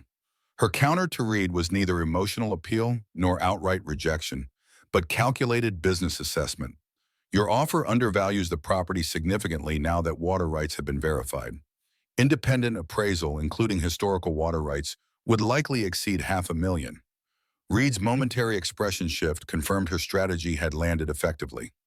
The developer recovered quickly, dismissing water rights as speculative value without commercial application. Bailey's responding smile held knowledge rather than humor. We've already been approached by 3 conservation organizations interested in protecting the watershed. Their interest isn't speculative. Reed's departure left uncertain resolution. Higher offer rejected, but financial solution still undiscovered. Jack confronted Bailey about her claim regarding conservation organizations, which she admitted was strategic exaggeration rather than established fact. However, her research had identified several environmental groups actively working to preserve southwestern watersheds from development. With 13 days remaining, she proposed a comprehensive approach, contacting every conservation organization simultaneously, presenting the property's environmental and cultural significance, seeking emergency funding to prevent watershed degradation through development. The following morning brought unexpected visitor, Howard from the hardware store, typically taciturn, but now visibly uncomfortable as he shifted weight between feet on their porch. His revelation emerged haltingly between extended pauses. Reed Development had approached local businesses with not subtle pressure tactics: support the resort project, or face difficulties with permits, deliveries, services once development began. Most had reluctantly aligned with Reed's interests, prioritizing business survival over personal misgivings. Howard's visit represented quiet rebellion, information sharing rather than public opposition, risk-minimizing resistance that nonetheless required courage given potential consequences. 12 days remained when Frank suggested exploring the final section of the attic they hadn't thoroughly examined, the cramped north corner accessible only by crawling through rafters. Jack navigated the awkward space carefully, flashlight illuminating decades of accumulated dust and abandoned items. In the furthest corner, nearly invisible behind old trunks, sat a hand-carved wooden box secured with simple brass latch. Inside lay Margaret's most precious possessions: family photographs, children's handmade gifts, dried flowers pressed between wax paper, river stones with natural holes. Beneath these sentimental treasures, secured in leather folder, Jack discovered official documentation he'd never expected. The contents transformed their understanding of Margaret's foresight. Detailed geological surveys of the property from the 1980s, professionally documenting the springs and their capacities. Water rights certification predating modern allocation systems, establishing historical usage dating to original settlement. Environmental impact studies commissioned privately, demonstrating watershed connections throughout the valley. Margaret hadn't merely lived on the land, she had systematically documented its significance, creating legal foundation for protection against precisely the threat now materializing through Reed Development. Her preparation hadn't been paranoid but prescient. Most significant was correspondence with environmental attorneys spanning decades, establishing legal framework for conservation easement that would permanently protect the watershed regardless of ownership changes. Margaret had created preliminary documentation, but never finalized implementation, perhaps interrupted by illness or simply running out of time. The partially completed paperwork provided template they could potentially utilize, though proper execution would require legal expertise beyond their current resources. Bailey immediately contacted Carmen, whose environmental connections might identify attorneys willing to assist on compressed timeline. Teresa Gonzalez provided crucial missing context when they brought the documents to her small home. Margaret had been working with environmental groups to place the springs under permanent protection when her health began failing. Her grandson's return, Jack himself, had provided alternative protection mechanism. Family stewardship she trusted would continue her conservation efforts. Teresa's weathered hands trembled slightly as she sorted through the familiar papers. She was waiting for you, even when she knew she was dying. Believed blood would remember what papers couldn't capture. The simple statement carried weight beyond its words. Inheritance as responsibility rather than mere legal transfer. Bloodline as conservation mechanism spanning generations. 10 days before the deadline, Carmen introduced environmental attorney Sarah Livingston, who reviewed Margaret's documentation with increasing interest. The preliminary conservation easement was legally sound, though incomplete, providing foundation they could potentially expedite given the pressing timeline. Sarah explained options with refreshing clarity. Conservation easement would permanently restrict development while maintaining family ownership, potentially qualifying for tax benefits that might address their immediate financial crisis. However, proper implementation typically required months rather than days, making this emergency timeline highly unusual if not impossible within normal parameters. Jack found himself explaining their situation to Sarah with surprising emotional investment, his corporate background suddenly useful as he articulated both financial challenges and environmental significance. The attorney listened attentively, her professional assessment occasionally interrupted by technical questions that revealed sophisticated understanding of both legal mechanisms and ecological systems. Her conclusion balanced honesty with possibility. I can't promise miracles, but this property clearly merits extraordinary effort. The springs represent critical watershed component with cultural and historical significance beyond monetary value. Give me 24 hours to consult colleagues with emergency conservation experience. Michael arrived that afternoon with his father, a man they'd never met, whose existence Michael had never mentioned. Carlos Reyes introduced himself awkwardly, uncomfortable yet determined, clearly making effort beyond his natural inclination. His purpose emerged gradually. Michael's transformation through working on the Sullivan property had not gone unnoticed. The sullen, academically disinterested teenager had begun talking about woodworking techniques at dinner, sketching furniture designs during free time, even improving grades to maintain privileges of coming to work with Jack. Carlos had come to understand what was happening and expressed gratitude, his halting words carrying genuine emotion beneath surface discomfort. Bailey leveraged her marketing expertise to create comprehensive presentation on the property's environmental and cultural significance, working through the night to compile documentation, photographs, historical context. Sarah would present their case to conservation organizations and potential emergency funders, the materials providing crucial support for expedited consideration. The finished presentation integrated watershed protection, cultural preservation, and educational potential into compelling narrative about place worth saving, not merely for sentimental or historical reasons, but for tangible environmental benefits affecting the entire region. 8 days remained when Sarah called with qualified good news. 2 conservation organizations had expressed serious interest in supporting emergency easement, recognizing legitimate watershed protection opportunity rather than merely helping distressed property owners. However, their funding mechanisms typically operated on fiscal year schedules with board approval requirements, administrative realities resistant to compression regardless of conservation merit. The organizations were exploring emergency funding options, but typical processes suggested resolution would likely arrive after the tax deadline rather than before. The possibility tantalized while offering no guaranteed salvation. Frank organized impromptu community gathering at Desert Bloom Cafe that evening. Not formal meeting, but casual congregation of residents with connection to Margaret. The crowd surprised Jack with its size and diversity. Elderly neighbors who remembered Margaret's arrival decades ago, middle-aged residents who had grown up under her occasional care, younger community members who had benefited from skills she had shared. Frank facilitated rather than directing, creating space for spontaneous storytelling that collectively illustrated Margaret's impact across generations. The gathering wasn't explicitly focused on their current crisis, yet beneath the reminiscence ran current of shared concern about the property's future.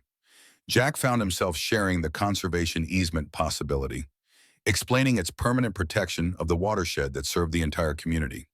The concept resonated immediately with local ranchers and farmers who understood water's fundamental value in desert country. Teresa Gonzalez provided historical context, describing previous battles against development that had threatened regional water sources.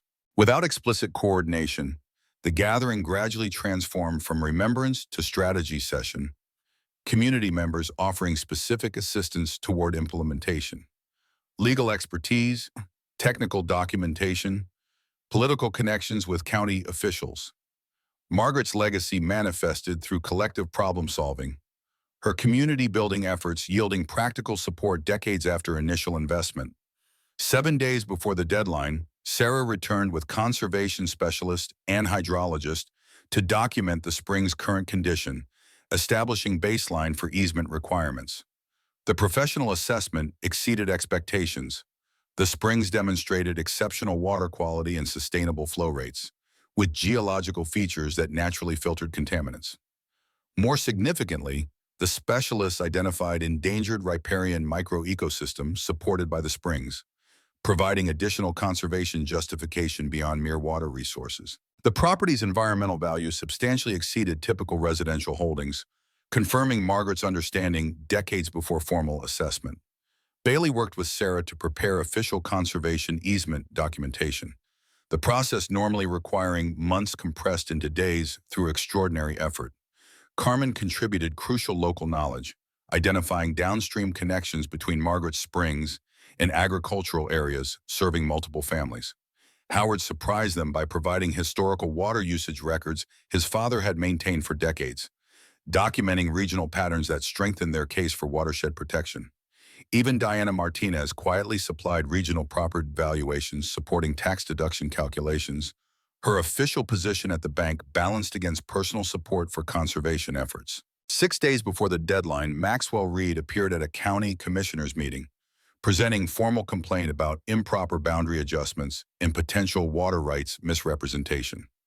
His legal team submitted extensive documentation challenging the 15-acre determination, attempting to force reconsideration that would reset their tax deadline timeline and undermine their conservation efforts. The maneuver represented significant escalation, moving beyond private pressure to public legal challenge, utilizing governmental mechanisms to advance private development interests.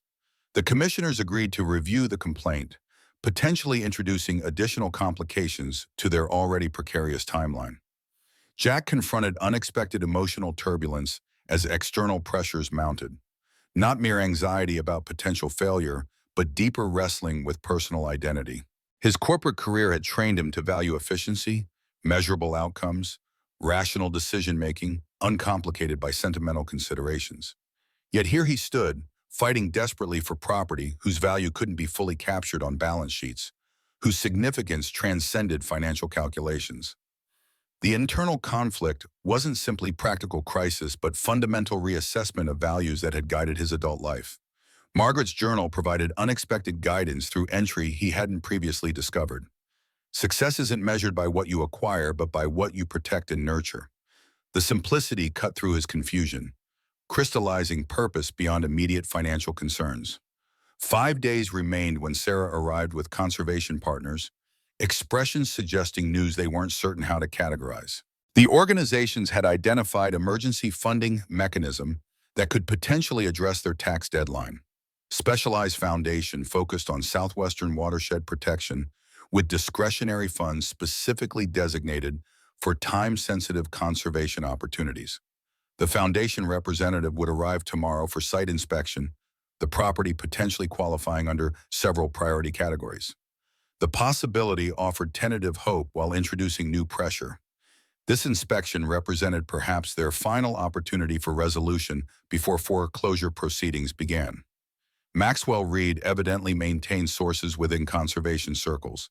His Escalade appeared at the property within hours of Sarah's visit, His approach had shifted from confident negotiation to barely concealed hostility, previous offers withdrawn in favor of explicit threats. Legal challenges would target not merely property boundaries, but potential fraud for representing 2 acres as 15, tax implications of unregistered acreage, permit violations for unauthorized restoration work. The litigation would extend years regardless of merit, ensuring financial depletion even if they retained technical ownership. Reed's parting statement abandoned previous professional veneer. My father taught me valuable lesson about stubborn landowners. The legal system rewards those with resources to outlast opposition. 4 days before the deadline, Dr. William Harrington from the Southwestern Watershed Foundation arrived for site inspection. His assessment combined scientific expertise with pragmatic conservation experience, testing water quality, examining geological features, documenting plant species surrounding the springs. His questions probed beyond environmental factors to cultural significance, educational potential, community impact. Jack and Bailey had prepared extensively for technical evaluation, but Harrington's holistic approach suggested broader criteria than merely ecological considerations. His conclusions remained carefully neutral, commitment to objective assessment preventing premature indication of potential funding. Michael's woodworking progress provided emotional counterbalance to the finance-dominated stress. The teen had completed his first independent project, small jewelry box crafted from native mesquite, its proportions graceful, joinery precise, finish bringing out natural beauty in the challenging wood. The piece demonstrated not merely technical skill, but artistic sensibility, functional object elevated through careful attention to aesthetic detail. Jack recognized the creation as something his grandfather would have appreciated, craftsmanship that honored materials while serving human needs, tradition expressed through individual interpretation rather than rigid replication. Without explicitly acknowledging it, generational continuity had established itself through shared appreciation for quality and beauty expressed through practical creation.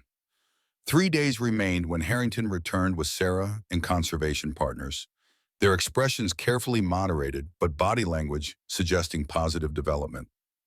The Southwestern Watershed Foundation had approved emergency funding allocation, $30,000 designated for immediate tax obligation resolution, with additional funding for comprehensive conservation easement implementation pending final documentation. The amount exceeded their immediate need, providing buffer for unexpected contingencies while establishing framework for permanent protection. Conditions included educational access components and watershed monitoring requirements, aligning perfectly with their evolving vision for the property's future purpose. The conservation easement structure elegantly addressed multiple objectives. The Sullivan family would retain ownership and residence rights while permanently protecting the springs and surrounding watershed. Development would be permanently restricted according to specific guidelines, preventing future exploitation regardless of ownership changes. Tax benefits associated with the easement would potentially resolve their immediate crisis while establishing sustainable financial framework moving forward. Margaret's partially completed documentation had provided crucial foundation, her foresight once again manifesting solutions decades after initial conception. 2 days before the deadline, Carmen arrived with unexpected ally, County Commissioner Eleanor Vasquez, whose family had historical connection to Margaret dating back generations. The commissioner had reviewed Maxwell Reed's complaint against their property boundary determination, recognizing pattern familiar from previous development conflicts throughout the region. Eleanor couldn't officially dismiss the complaint without proper procedure, but provided crucial insight into navigation of county bureaucracy, identifying specific documentation that would most effectively address Reed's challenges. Her support wasn't merely practical, but represented institutional memory functioning as intended, governmental systems influenced by historical relationships and community knowledge, rather than merely technical regulations. Jack spent that evening in the workshop, completion of the conservation documentation, having temporarily relieved immediate pressure. Michael joined him without speaking, each selecting projects that allowed concentration without conversation. The shared space had developed its own language, positioning of tools indicating boundaries, rhythmic sounds of work creating communication beyond words, occasional glances conveying questions or appreciation more effectively than conversation might have managed. The teenager who had arrived sullen and resistant weeks earlier moved through the space with growing confidence, his body relaxing into craftsmanship that seemed to satisfy something education had never touched. Maxwell Reed's final attempt at intervention came through legal channels. Cease and desist letter delivered by courier, claiming unauthorized business activities, zoning violations, building code infractions. The document represented desperate attempt to disrupt their progress through bureaucratic entanglement, creating compliance issues that might potentially interfere with conservation easement implementation. Sarah reviewed the letter with professional assessment that balanced honesty with reassurance. The claims were technically invalid but would require response, potentially creating administrative complications during critical period. Her legal team would handle necessary replies, preventing diversion of Jack and Bailey's attention during final conservation implementation. One day remained when William Harrington returned with completed conservation documentation and certified check covering the tax obligation. The Foundation's unusual acceleration of normal processes had required extraordinary effort behind the scenes, multiple experts working through weekend to complete environmental assessments, legal reviews, and financial authorizations. Harrington's explanation revealed deeper institutional commitment than merely financial support. Margaret Sullivan's conservation work decades earlier had protected critical waterways throughout the region, her efforts largely unrecognized but profoundly influential in watershed preservation. The Foundation considered this emergency funding appropriate recognition of her previous contributions. The tax payment process proved anticlimactic. County office transaction completed in minutes despite weeks of mounting pressure. The clerk processed their payment without comment, generating receipt that represented culmination of their desperate efforts since discovering the delinquency notice. Bailey's hand trembled slightly as she accepted the documentation, the simple paper transforming their precarious position into secure ownership. Outside the county building, the moment's significance finally registered fully. They had saved the house, preserved the watershed, protected Margaret's legacy against powerful opposition. The achievement transcended mere property retention, representing values-driven victory against purely profit-motivated development. Maxwell Reed's reaction to their success emerged through back channels rather than direct confrontation. Diana Martinez reported board meeting discussions indicating redevelopment would refocus investments toward neighboring county, their current projects continuing, but expansion plans redirected. Howard mentioned subtle withdrawal of pressure against local businesses, development representatives suddenly scarce throughout town after weeks of constant presence. The strategic retreat suggested corporate calculation rather than ethical reconsideration. Reed pursuing easier opportunities elsewhere rather than continuing expensive conflict with uncertain outcome. The opposition hadn't converted, but had recognized sufficient resistance to justify tactical withdrawal. The museum partnership proceeded according to original agreement. Thomas Sullivan's woodworking collection carefully documented and prepared for exhibition.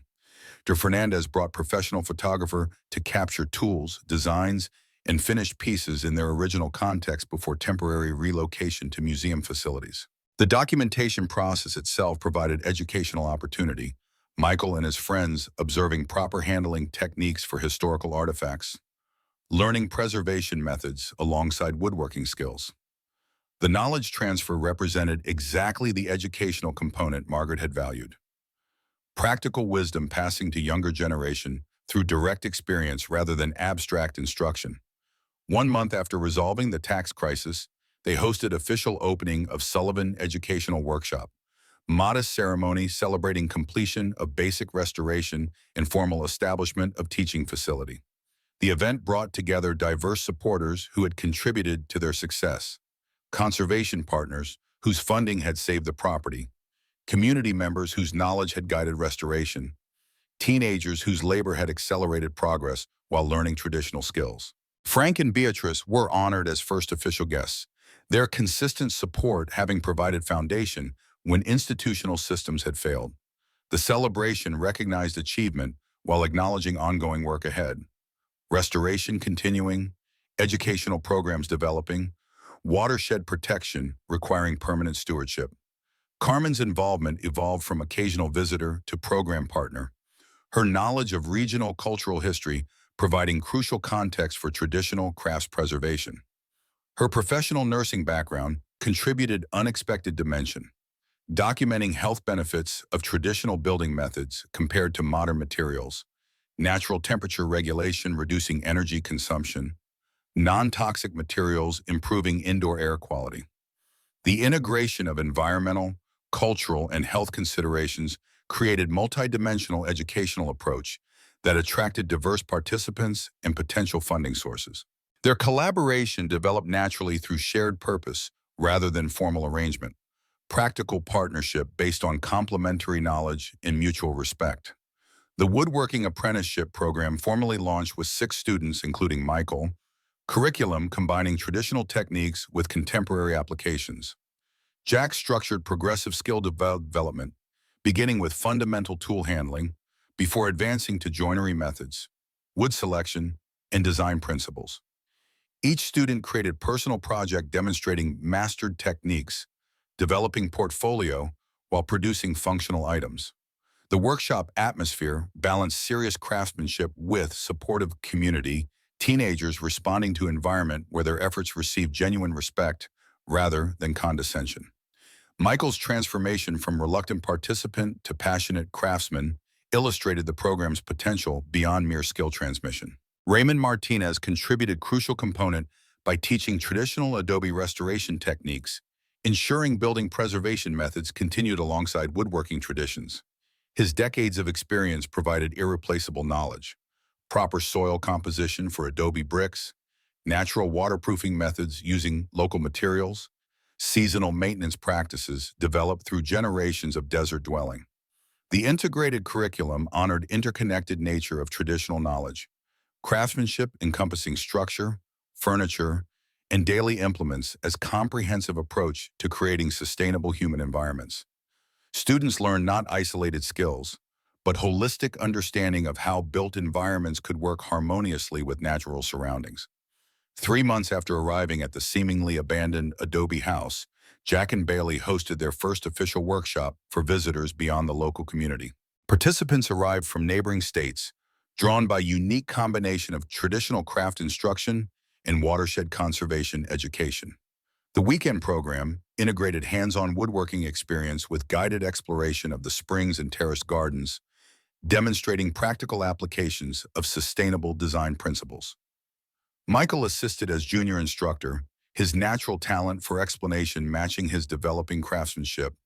The workshop's success confirmed viable economic model that could sustain their operations while advancing educational mission, precisely the sustainable approach Margaret had envisioned decades earlier. The autumn evening found Jack sitting alone on the porch, watching sunset transform the desert landscape into gold and crimson panorama. The house behind him hummed with life, Bailey conducting video conference with potential educational partners, Michael and 2 other apprentices working late in the workshop, Carmen organizing materials for tomorrow's sustainable building demonstration. The transformation from abandoned dwelling to vibrant educational center had occurred through community effort rather than individual heroics, collective wisdom providing solutions beyond any single person's capacity. Margaret's journal entry from decades earlier had proven prophetic. A house becomes home when it serves purpose beyond mere shelter, when it nurtures dreams, preserves wisdom, gathers community, and protects what matters across generations. Bailey joined him as twilight deepened into true darkness, the desert stars emerging in magnificent profusion impossible in urban environments. Their conversation drifted naturally toward future plans, expanding educational offerings, developing distance learning components, creating scholarship opportunities for students with financial constraints. The discussion represented fundamental shift from crisis management to legacy building, from desperate preservation to intentional development.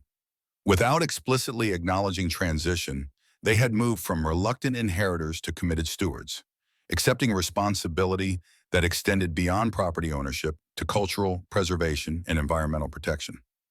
Margaret's legacy hadn't merely been transferred, but transformed through their stewardship, expanding to incorporate contemporary needs while honoring traditional wisdom.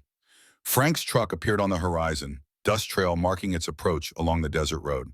The regular Sunday visit had become tradition over recent months. Dinner together, updates on community happenings, occasional poker games that fulfilled promise to the electricians who had rewired the house. Tonight, Frank brought unexpected news. Town Council had unanimously approved historical designation for Copper Canyon's traditional buildings, providing tax incentives for preservation rather than development. The decision represented community reclaiming development narrative from outside interests, choosing identity based on cultural heritage rather than standardized commercial development. Without Margaret's direct involvement, her values continued shaping community decisions through networks of influence she had established across decades. Michael's father, Carlos, arrived unexpectedly that evening, his previous discomfort replaced by genuine curiosity about his son's accomplishments. The teenager's transformation had extended beyond workshop skills to academic improvement, behavioral changes, developing sense of purpose that influenced every aspect of his life. Carlos examined Michael's projects with growing appreciation, his initial skepticism about traditional crafts evolving into recognition of their value beyond mere historical preservation. His request caught Jack by surprise.